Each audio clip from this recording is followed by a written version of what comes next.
This podcast is for entertainment purposes only and does not substitute for professional medical advice. Please seek a medical professional or healthcare provider if you're seeking any medical advice, diagnosis, or treatment. Thanks, everyone.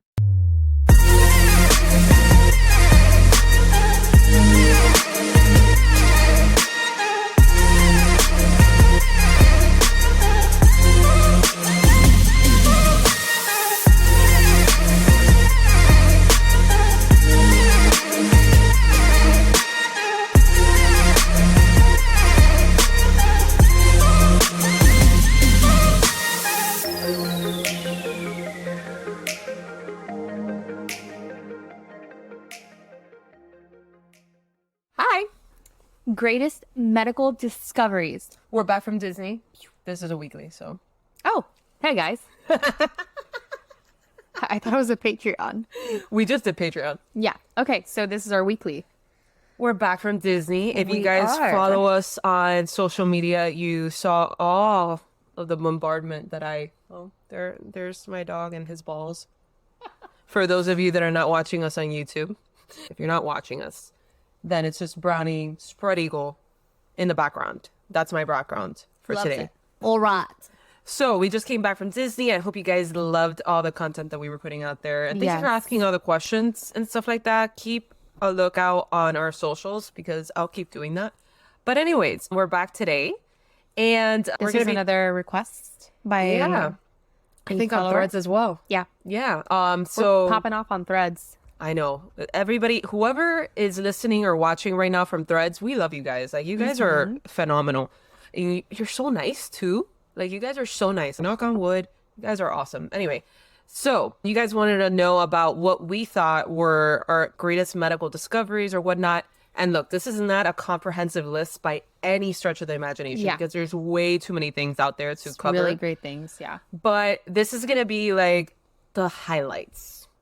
Yeah. Historical and recent big highlights of, that they really stand out in medical, And we encourage discoveries. everyone to post Please. and comment what they think one of the greatest medical discoveries If we don't been. mention it. And also, if we mention one that you want a full length episode on, any of these topics, any of these discoveries that we talk about, you want to hear more about it, hey, let us know and we'll dive deeper into it. I just thought of 2 or 3, and already one of them is the first one that we're going to talk about. Yeah, exactly. I mean, I had to put that one as the first Yeah. one.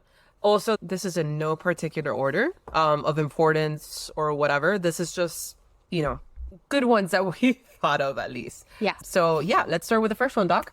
Since I'm a pediatrician, what do you think I'm going to say, guys? Yeah, it only suits you. Vaccinations. Yes. Guys, vaccinations. Think about it.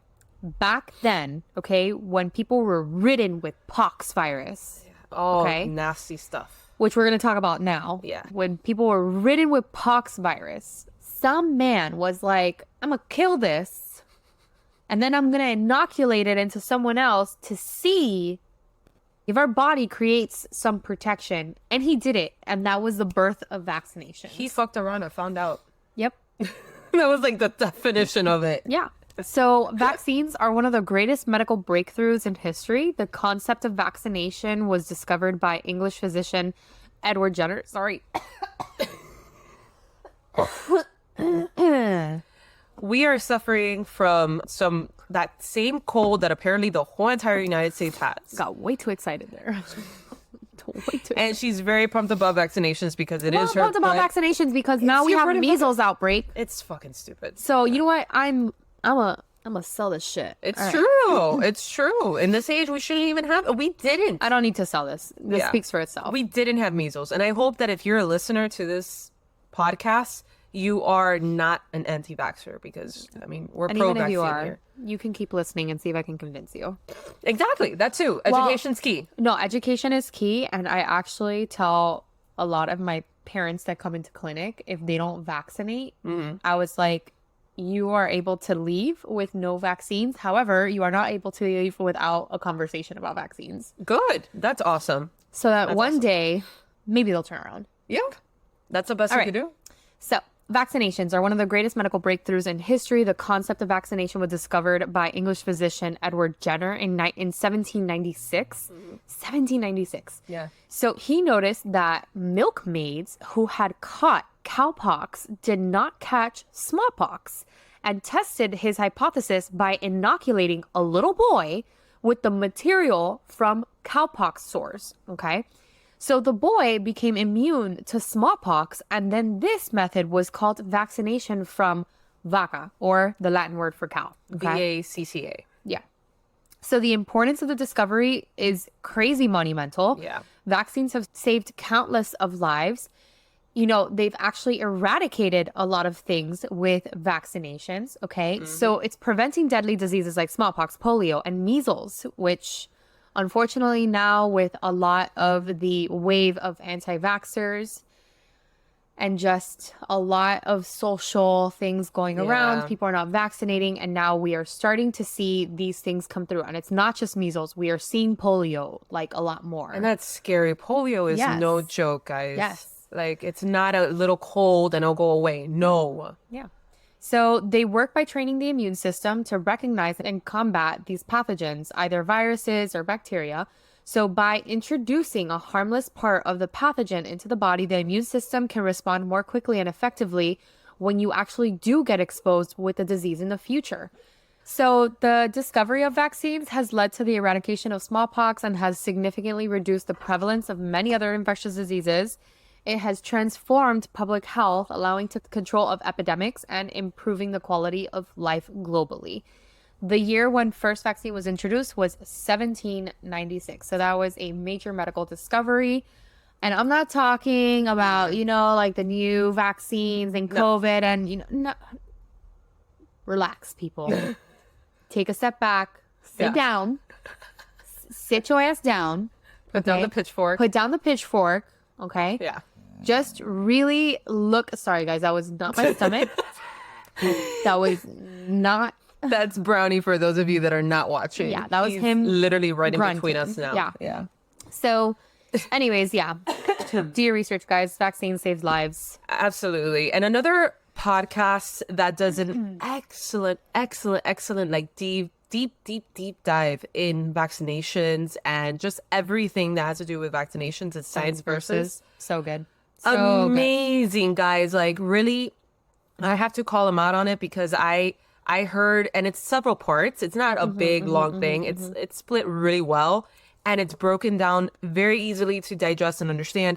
Honestly, give it a shot. Even if you're anti-vaccine or you're with vaccines like I am, listen to it because the hosts and everything about it, everything about that show and that wonderful, and that segment on vaccinations is extremely well done. Yeah, so good. So give it a shot. You know, knowledge is power. Even if at the end of it you're still like, nah, I'm good. At least you learned something. I guarantee you'll learn something. But anyway, next one, anesthesia. Yes. The discovery of anesthesia is a pivotal moment in medical history, marking a significant shift in surgical practice and pain management. The use of substances to induce insensibility dates back to ancient civilizations, but the first public demonstration of modern anesthesia occurred in October 16th, 1846, known as Ether Year. Ether, right? Ether Day. Yeah. Ether Day. Ether Year. Wow. Ether Day. The event took place at Massachusetts General Hospital, where dentist William T.G. Morton and surgeon John Collins Warren successfully used diethyl ether to prevent pain during surgery. The importance of anesthesia cannot be overstated because before its discovery, surgeries were rare, perilous, and performed without pain relief, often resulting in unspeakable agony for patients. So just imagine, whatever your recent, even procedure, doesn't even have to be a full-blown surgery procedure without any anesthesia. Whew. Anyway, the rise of anesthesia transformed surgery from a last resort to a routine and critical component of healthcare. It has allowed for the development of complex surgical procedures that would be impossible without pain management, significantly reducing the risk and trauma associated with surgery. Anesthesia's evolution has been marked by the contributions of many individuals, including Horace Wells with nitrous oxide and Crawford Long with ether, among others. Their collective efforts have made surgical procedures safer and more humane, ultimately saving countless lives and improving the quality of medical care. Yeah. I mean, it just makes it easier. You imagine like you're trying to perform surgery on somebody that has no anesthesia. Yep. It goes both ways. Very impossible. Yeah. Very much impossible. It's crazy. Yeah. And anesthesia has just really opened up a lot of doors to like what you had mentioned, like pain management and just a ton of other things that we use anesthesia for. Sorry, guys. Brownie is real needy today.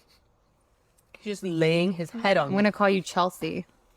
Love Whoever's is watching blind. Love is Blind. Love is Blind reference right there. Yeah. Whoever knows, we need to have a watch party. I know, seriously. That would So be good. awesome. Maybe Patreon. I know. Patreon. All right. So another great medical discovery is epidemiology. Yeah. Okay. So epidemiology is the study of how disease spreads and how it can be controlled. So it started a while ago, but it wasn't called epidemiology until 1802 when a Spanish doctor named Joaquin de Villalba used the term. So before that, some civilizations like ancient Greeks and Romans had the ideas about disease and health, and that were early forms of epidemiology. They thought about things like clean water and how the environment affected health. As for its importance, epidemiology is incredibly important because it helps us understand and stop diseases by spreading. So it's a big part of public health, which means keeping lots of people healthy. Epidemiologists, the scientists who study this, looked at patterns and causes of diseases in groups of people. So they help figure out what makes people sick and how to prevent it. This work has led to better health for everyone, and it's helped control diseases that used to be really big problems. So this is major, and especially for the world of medicine. I mean, part of our studying of diseases is looking at the epidemiology of things. Where did it come from? Where did it come from? And that just gives us an idea of like Of its age, where spreading. you're from, like how did you, exactly. What are your risk factors? All those things. It's a huge part of medicine. So it's a huge discovery. So germ theory. Germ theory. There we go. Wow. Before the germ theory came about, the widely believed theory was that disease was caused by spontaneous generation, in quotes, which God only knows what that meant means. Yeah. to them back then. Doctors didn't know how to explain it. And they're like, oh, spontaneous generation. It just, That's it just came. Just came to you. I don't know. It's just like, eh. Yeah. Anyway, so in other words, physicians of the time thought the disease could appear out of thin air. Exactly. Rather than being airborne or transferred via skin-to-skin contact. In 1861, French microbiologist Louis Pasteur, Pasteur. okay, I can never say it right, proved through a simple experiment that infectious disease was a result of an invasion of specific microscopic organisms, also known as pathogens, into living hosts. This new understanding marked a significant turning point in how diseases were treated, controlled, and prevented, helping to prevent devastating epidemics that were responsible for thousands of deaths each year, such as the plague, dysentery, and typhoid fever. So yeah, pretty important. Yep. Because back then, again, it was like, oh, it's just luck. I don't know, it just happened to you. Yeah. You know? All right. So another big discovery. I'm wondering, did you put penicillin in here? Mm-hmm. It is. Antibiotics should be coming soon. Oh, okay, cool. So, all right, another medical discovery is antiseptics. So, antiseptics are chemicals that stop germs from causing infections, so especially in wounds. So, the big moment for antiseptics came when a British surgeon named Joseph Lister used them in the 1860s. He got the idea from Louis Pasteur from his work on germs. So, Lister used a chemical called carbolic acid to clean wounds and surgical tools, which was a new idea back then. The discovery was super important because before Lister, surgeries were really, really risky due to infections. So people could die from infections even if the surgery went really well. And the reason why is because everything was dirty. Yeah. So They would go from like surgery to surgery or anything without washing hands. It's mind blowing to think of now. you Without know? washing hands, without really like disinfecting tools correctly. Yeah. So with antiseptics, surgeries became much safer because the germs that caused infections could be killed. This has saved so many lives and is a key part of modern medicine today. you want to read this one because I know you wanted that I one. know. Read it. All right, so antibiotics. So Alexander Fleming found the first antibiotic, penicillin, by accident in 1928 when he noticed a special mold that could kill bacteria. So this guy was just like growing stuff in his little petri dishes, and then he was like, "Oh, He's like, that's "That's interesting. That killed different." that." Yeah. So then at first, people didn't realize how important this was. But in the 1940s, during World War II, American companies started making a lot of penicillin, and it was used to save many soldiers their lives. Yeah. So two other scientists, Howard Florey from Australia and Ernst Chain, who fled from Nazi Germany, helped make penicillin more available to everyone. So this discovery has saved millions of lives since then, but now some bacteria have learned to survive, or there's been some resistance, that's what we usually say, with antibiotics. So it's a huge problem, all right? Yeah. That's why sometimes when you say, "Oh no, the doctor didn't give me anything," it's not that we don't want to give you anything. You It's don't just need it. you probably don't need it. And truly, we're trying to really decrease that risk of resistance. Okay. Because if you have a viral infection, an antibiotic is not going to do anything. Exactly. It's a virus versus a bacterial infection. Exactly. But yeah.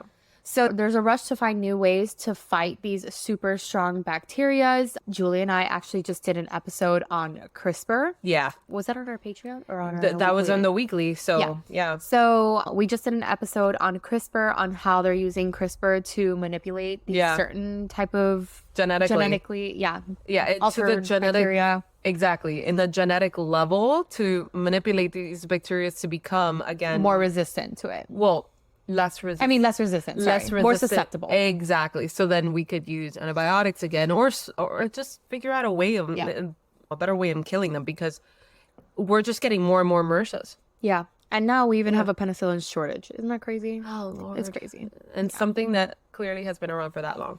Yeah.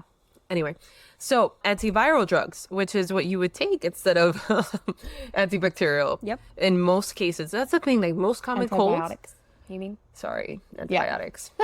That's what I meant. It's fine. Anyway, because most people are like, "Oh, I have a cold," or "This is not like I need antibiotics." It's like most of the time it's a viral infection. I just gotta ride it out. Unfortunately, like the flu, or what are you gonna do?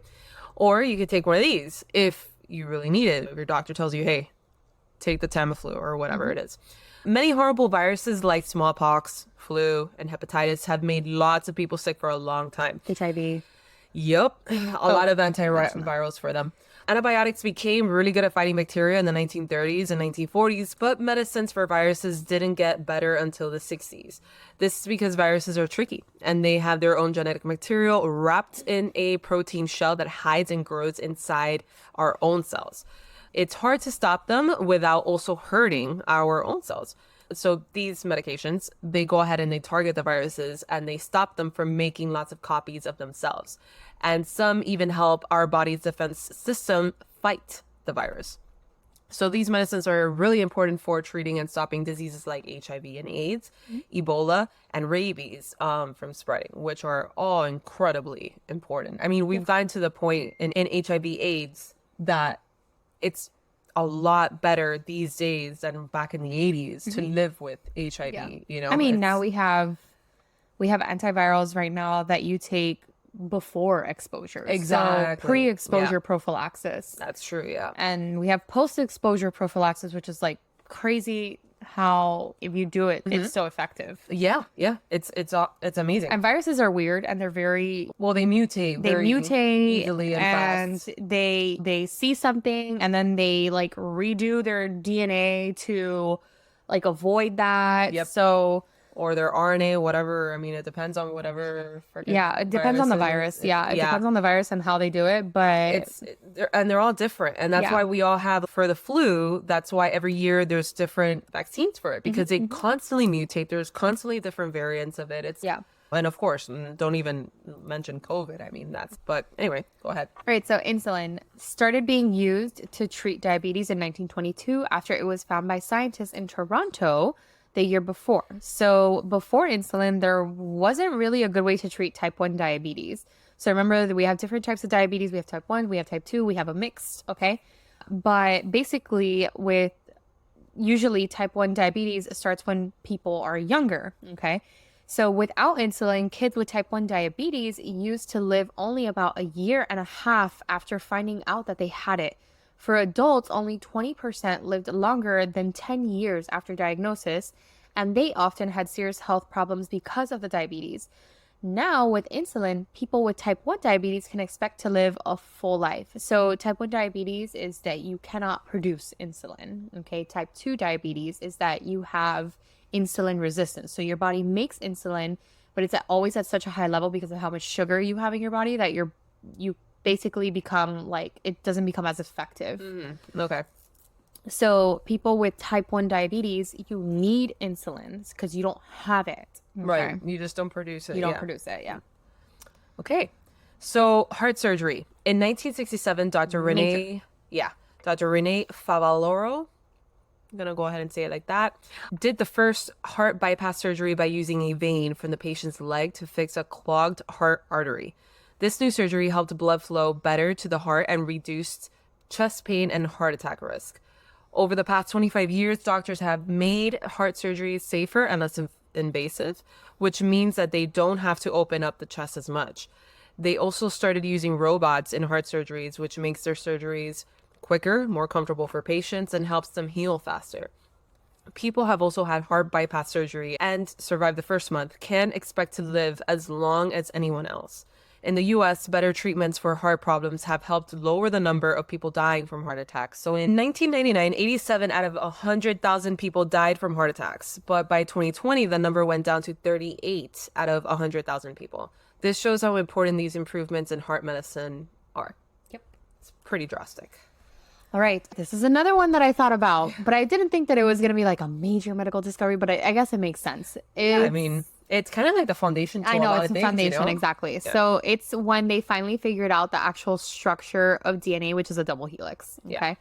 So in 1953, two scientists named by James Watson and Francis Crick, Lord Jesus, I mean, talk about I haven't heard that in a these are while. Papa and Papa of biology. Okay. So two scientists named James Watson and Francis Crick figured out what DNA actually looked like. So they saw it as a twisted ladder or a spiral staircase called a double helix. The steps of this ladder are made of pairs of tiny things called nucleotides. There are 4 types, and then they always match up to the same way. All the nucleotides are A, T, G, C, so it's either A to T or G with C. So this matching is how our bodies know how to build and fix themselves. So basically, you have DNA, you have these nucleotides, and then depending on how they match and in the pattern that they match, that's what makes these proteins and then makes what our body functions as. Yeah. Very simplified version. Okay? Yeah. So the discovery was super important for medicine. It helped doctors understand diseases better and find new ways to treat them. It also led to new tools like genetic tests that can tell you about your health and where you come from. Plus, it's been really useful for solving crimes and learning about all kinds of living things. So finding out about DNA shape was a big deal because it's an instruction book for pretty much all of life. Yeah. And then it also led to advancements like gene therapies and personalized medicine. Yeah, it's just a foundation on almost, if not everything, Yeah. Medicine. Exactly. So, I mean, it's a big deal. So, blood storage. If somebody needs surgery or gets really hurt, getting a blood transfusion is an important part of getting better. This happened a lot in the war, all that. So back in 1964, scientists figured out how to keep blood safe for a long time and started the first blood bank in New York called Community Blood Center. Thanks to their work, people got better at giving blood and keeping it safe for when someone needs it later. And it's just I didn't even think about it until I started doing research on all these discoveries. And I'm like, yeah, that's right. We now have the comfort and the convenience of, we need blood. It's available in the hospital. And now But it's not back just then, limited it's to like, blood. I mean, now it's platelets. Oh, yeah. Now it's so much more than that. Plasma. But even just thought of having blood readily available, because that could save a life immediately, So, yeah. All right. So immunotherapy is a groundbreaking approach to treating cancer that capitalizes on our body's own immune system. So our immune system, composed of white blood cells and lymphatic organs and tissues, it's a natural defender against infections and diseases. However, cancer cells often manage to evade our immune system. Why? Because they're our own cells that kind of go rogue. Immunotherapy addresses this challenge by boosting the immune response and modifying the immune function. So it began with pioneering work from William B. Coley in the late 19th century. His experiments used mixed bacterial toxins that laid the groundwork for future research. However, it was his daughter, Helen Coley Knotts, who championed the cause. In 1953, she co-founded the Cancer Research Institute, dedicating to exploring immune-based cancer cures. Fast forward to today, and immunotherapy has become a game changer. In 2013, Science declared its scientific breakthrough of the year. Now, up to 1/3 of cancer patients are eligible for immunotherapy, offering hope, longer lives, and brighter futures for millions worldwide. Donate to cancer research, people. Yep. It's Very a big one. important. It's a big one. So something that sounds like we definitely take this one for granted. Yeah. Oral rehydration therapy. So oral rehydration therapy, or ORT for short, is a super simple treatment that saves lives by stopping people from getting too dehydrated when they have diarrhea. It's just a drink made from a mix of water, sugar, and salt. This drink works really well because it helps our bodies soak up water better. The scientists from India, Edra Nath Chatterjee, Silence. Chatterjee. Yeah. Maybe Chatterjee. Okay. Maybe Chatterjee. Yeah. Came up with the idea in 1953. But it wasn't until the 1960s, that doctors realized about adding a bit of sugar would make it even better. So since then, it's been used all over the world, especially in places where it's hard to get to the doctor. People say that oral rehydration therapy is one of the best medical discoveries ever because it doesn't cost much and it's saved millions of lives. It's really important for helping kids who get sick with diarrhea, which can be dangerous if they lose too much water. And even not diarrhea, but like just regular dehydration from heat, other illnesses, other fevers, so many things. You could get dehydrated from it, and that will accelerate the process of you passing, unfortunately. Yep. And this could stop it, and in a very inexpensive way, Yep. All right. This goes out to all the ladies. Women's health. In 1945, George Nicholas Papanicolaou created the Pap smear test. This test was the first of its kind to help find cervical cancer early. Thank you, Sir Papanicolaou. Yep. Let's light a candle. Yeah, it was simple, didn't cost much, and helped lower the number of women getting cervical cancer. Today, doctors still use the Pap smear as a regular checkup to help keep women healthy. Yep. Crazy how just one small test has saved millions of lives. Billions. Yep. Risks of smoking. Yes. Because before then we just had no idea. And then we recently discovered about it. But anyways, it's not even that recent. The risks of smoking were first hinted at in the early 1600s when an English author suggested that illnesses seen in chimney sweepers from soot might also come from tobacco. However, it wasn't until the 1940s and 50s that cigarettes were recognized as a cause of lung cancer epidemic. This discovery was made through a combination of epidemiology. Listen to our Patreon episode. Wait, no, actually. It's this one. Oh, it's this one. Never mind. Listen to the beginning of this episode. Sorry. Both episodes are kind of like in a blur tonight. Anyway, so through a combination of epidemiology studies, animal experiments, cellular pathology, and chemical analytics. The importance of this discovery is immense. Smoking is one of the leading causes of preventable disease and deaths worldwide. Understanding the risks associated with smoking has led to public health campaigns, changes in laws, and general decrease in smoking rates over time. It has also spurred ongoing research into the effects of tobacco. Tobacco. Yeah.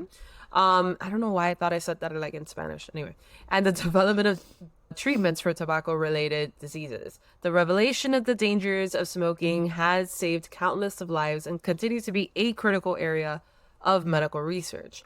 The year when the link between smoking and lung cancer began to be widely acknowledged was around the 1950s. The 1950s had a lot of things going on. A lot of things going on. It was a major decade. For medicine, yeah. Yeah. Pretty big.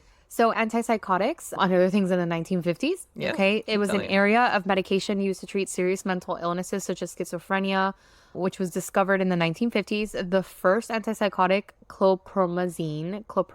I can never say it. I never could as a medical student. I can barely say it right now. But chlorpromazine was introduced in 1955 by French psychiatrists Pierre Dennecker and Jean Delay. I'm guessing that's how you say his name. Could be just Jean. Okay. No, I'm pretty sure it's Jean. Yeah. So this discovery was a major breakthrough in medicine. Before, antipsychotic treatments for mental illnesses were not very effective and often harsh, like, lobotomy. Check out our episodes. Yeah, go back to that one. Yeah. That was... But the introduction of antipsychotics changed that and saved lives. Yeah. So these drugs have allowed countless individuals with severe mental illnesses to manage their symptoms better and lead more stable lives. They've been a cornerstone in psychiatric treatment for over 60 years and are considered one of the greatest advancements in treatments in mental disorders. The discovery of antipsychotics is also important because it led to a shift in how society views and treats mental illnesses. It helped move treatment away from large institutions and towards more community-based care, which is more personalized in general. So this has improved the quality of life for many people with mental health conditions. The year when antipsychotics were first introduced was in 1955. So another great discovery. Yeah. For the 1950s. Huge for the mental health community, especially back in the 1950s. Yeah. I mean, again, go watch or listen to our lobotomy episode. It'll blow your mind with how they used to treat them. But anyway, organ transplants. In December 1954, doctors in Boston did the first kidney transplant that worked. Before this, no one had survived after getting a new organ. They figured out how to solve some tricky problems, like connecting blood vessels and putting the kidney in the right place without the body rejecting it. Later, doctors did the first lung transplant in 1963, and then they transplanted other organs like the pancreas, kidney, liver, and heart in the next few years. These surgeries have saved lots of lives, like thousands, maybe millions. Over time, doctors got even better at doing transplants. They did the first hand transplant. It's like one of the busiest parts of your body. Yep. They did the first hand transplant in 1998 and the first full face transplant in 2010. I remember seeing this in the news. Me too. That would be a good... Oh, yeah. We should probably cover that one. Insane. Like how we've been able to do all these transplants, I know. It saves a lot of lives and just just mind-blowing. Seriously.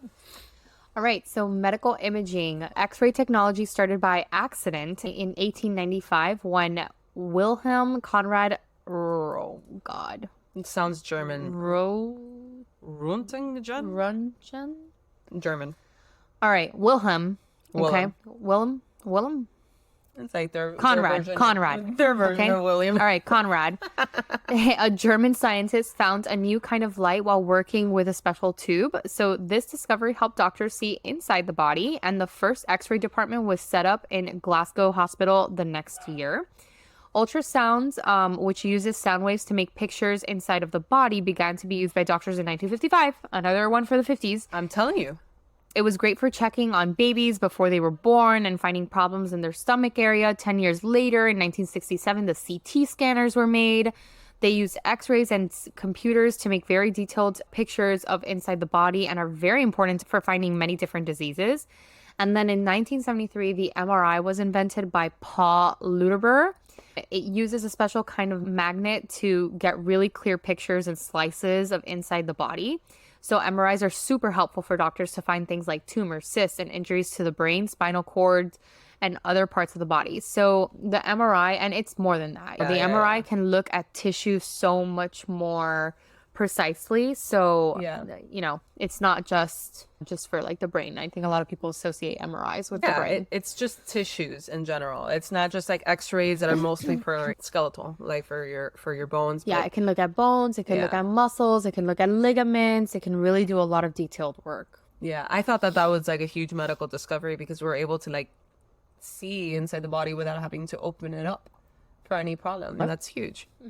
So next one, which is more recent, we're getting to the more recent discoveries now. So stem cell therapy. Stem cells are amazing because they can turn into any kind of cell in the body. They are pluripotent. Do you remember that? Yes. Yes. Anyway, you're gonna see what we're talking about. So people found out how special they are in the late 1970s from blood in the umbilical cord. Did you ever see? No? No. I did. I still have it, but I mean, it's one of those things. Anyway, these cells are great because they can make copies of themselves and stay ready to act even if they haven't been active for a while. They've been used to help people with blood diseases like leukemia and bone marrow transplants. Scientists are trying to use them to fix spinal cord injuries and brain diseases like Alzheimer's, Parkinson's, and damage from strokes. But using stem cells from embryos is a big ethical problem, and it's hard for scientists to use them to make these new treatments. Yep. But it's very, very interesting. Yeah. Gene therapy. So again, check out our CRISPR episode. So gene therapy, one of the latest big medical breakthroughs is gene therapy. It's a way to treat or stop diseases by changing the genes inside cells. So for the first time doctors tried gene therapy was in 1990, and it worked for a 4-year-old girl who had a rare sickness that made her very weak against infections. So now doctors in the UK's National Health Service is using gene therapy to help some people see better when they have certain kinds of blindness. So gene therapy could also help with lots of other diseases like heart problems, hemophilia, and cystic fibrosis. Scientists are also looking into how gene therapy might fight cancer. They're studying ways to make the body's defense system stronger and help cancer treatments work better and stop cancer cells from actually growing. Yep. And then 3D printing. This is very recent, but we're just finding more and more uses for it. So the first 3D printer was made in the 1980s by a man named Chuck Hull. He made it to create solid objects for making things, like just ordinary things. Soon doctors and scientists started getting interested in it. Now 3D printers are used to make things like fake teeth and body parts. But scientists want to do more, like making whole organs for the body. There's a lot to learn, but scientists have begun to print tiny parts of the body like cells and tissues. They use a special method called 3D bioprinting. This helps them make new materials to learn more about how our bodies work. In the future, we might see organs made by 3D printers that can be used to test medicines and maybe even stop the use of animal testing. Yep. And lastly, I'm sure that you all have heard of this one because it's everywhere now for everything, but we're using it heavily. Bless you. Sorry. No. We're using it heavily in medicine, even in medical schools, as like check out our previous episodes on that. So AI has been getting better since the 2000s and has changed healthcare a lot. Companies that work on health and new tech like Google, IBM, and Apple are working together to make new tools to fight diseases and help patients. AI is used for many things in healthcare, like finding out what disease someone may have, making new medicines, planning treatments specialized for one person, watching over patients, making chatbots to talk like humans. Also, a lot of companies that work on health are using AI to make and work better, faster, and more efficient. So that is the latest on that. Bless you. Should we make an episode on allergy shots? On allergies, we definitely can. We definitely can. My goodness. But yeah, thank you guys for tuning in. And I hope you liked this one. This was another one of the requests that we had on Threads. Thank you guys so much for interacting with us on Threads. Bless you. Guys, I'm having a moment. She's having a sneeze attack. Yeah, for those of you watching on YouTube, I'm not crying. She's not. It's allergies. We came allergies. She was totally fine in Orlando, but Miami, the swamp that we live in, Look at my eyes. They're just bloodshot. Yeah. Anyways.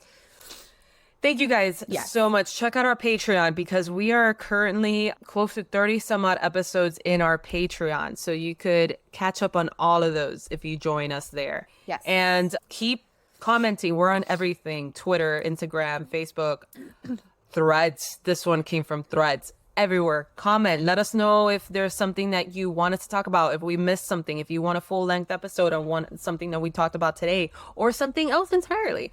Thank you for everyone that has subscribed, and thank you, Patreons. You guys are the MVPs.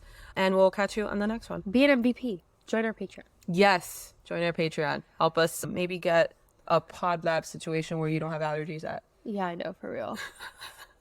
A little bubble. Oh, yeah. That'd be great. It's just this eye. Just this one. All right.